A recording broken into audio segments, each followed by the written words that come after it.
Okay, so now we're going to take a very brief historical look at the land sector, land tenure and property rights, and how these different systems have evolved over time.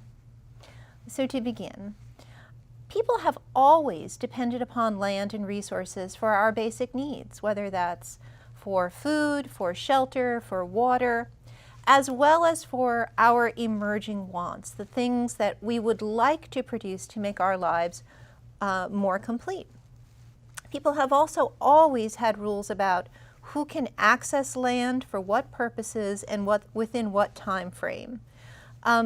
So sometimes people will think that in the distant past there really were no rights or no rules that decided who had access to land.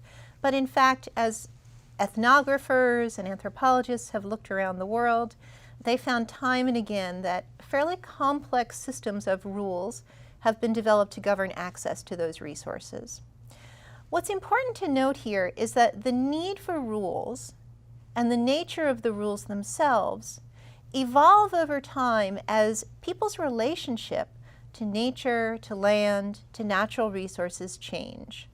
So nature, wealth that flows from the use of nature and natural resources, and power, the power that comes from allocating rights to use those resources or capturing the benefits associated with those resources, those three issues are inextricably linked. What drives change in the rules related to land? Well, these changes happen because conditions surrounding people change. So in most places, what you will see if you take a close look is that rules about land have changed in the past and continue to change today. These changes over the course of time are driven by interrelated factors, and here are a couple of them. Sometimes it's technology that drives changes related to the rules governing land use or land access. You could think, for example, of barbed wire. The invention of barbed wire in the United States changed the way farmers interacted with each other in the American West, changed rulemaking around property rights in the American West in the 19th century. One of the most important changes that affects rules related to property use and access is population. As populations rise, pressure on land increases. It tends to be the case that people transition, or societies transition, from an environment where property rights are held in common by many people to an environment where property rights are held in a more individual or family-based manner. Because the costs associated with holding rights communally becomes very high as populations rise. The value of land rises, and people look for ways to internalize the rising value of those lands and resources. Sometimes changes in rules related to property are driven by changing values or changing ideologies. An example of that would be the rise of socialist states in the 20th century, the way in which people living inside those communities dealt with property changed dramatically because the ideologies governing those societies changed. So these changes happen unevenly across time and space. In some societies, you may see very little change for a long period of time because populations don't rise and new technologies aren't introduced. In other places, you may see changes happening quite dramatically and quite quickly.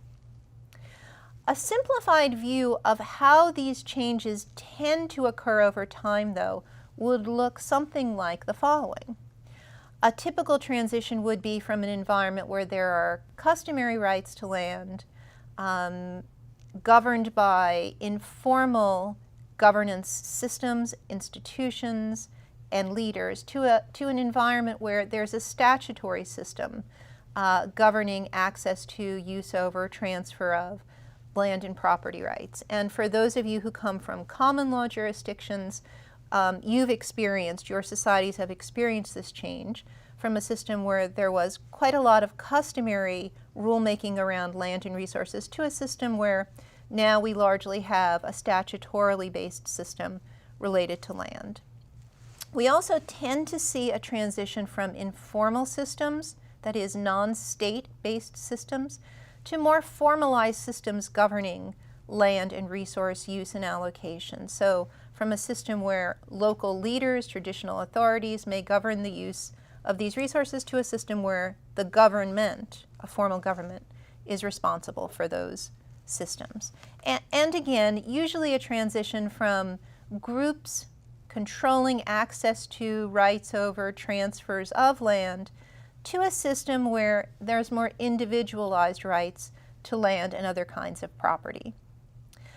USAID oftentimes refers to, and so do other donors for that matter, refers to a continuum of land rights. And throughout the course, over the course of the next 14 weeks, other speakers will be talking with you about the continuum of land rights. And on this slide, you can see what we mean by the continuum of land rights. The continuum begins, in a sense, at the one side of the slide where you see informal land rights. Again, usually rights that are managed, controlled, decided by groups of people who are not members of a formal government. All the way over to the other side of the slide where we have formalized land rights, normally contained in statutory law, enforced by government officials. And you can see in between, from the spread of informal rights to formal land rights, that there are important points here where people may perceive that they have greater or lesser security over their rights. And you can see that we've also listed different kinds of ways that people can hold rights. Either they can occupy land or they can have a more formalized leasehold over land. And that kind of explains to you that in the informal system, you may occupy land without a piece of paper. In a more formal system, those pieces of paper may become very important and would be reflected in things like deeds of sale or leaseholds. I want to walk through a few definitions with you now. USAID often uses the phrase land tenure and property rights, sometimes condensed to the acronym LTPR, when labeling programs and describing the tools that it uses in this area. What is land tenure? It's not a phrase that's particularly common, especially if you're from the United States. This isn't a phrase that we use very often. John Bruce, one of the leading land tenure scholars, defined land tenure as the rights and obligations of the holder of land. A tenure system is all the types of tenure that are recognized by a national and/or a local system of law taken together. So it's a pretty broad set of rules governing your rights and abilities to use, transfer, allocate land with regard to or vis-a-vis other people. What are property rights? So John Bruce again defines property as a set of rights and responsibilities concerning a thing.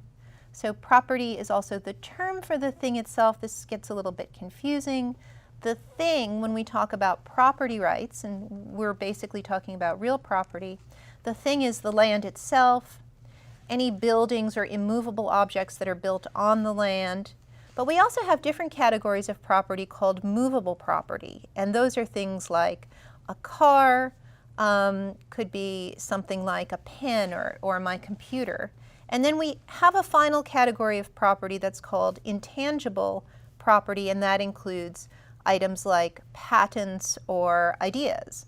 A copyright that you hold is a kind of intellectual property that is at the same time intangible. You can't put your fingers on or wrap your arms around what exactly that copyright is. So then a lot of times you'll, if you're working in this sector, hear phrases and terms like concession or usufructuary rights.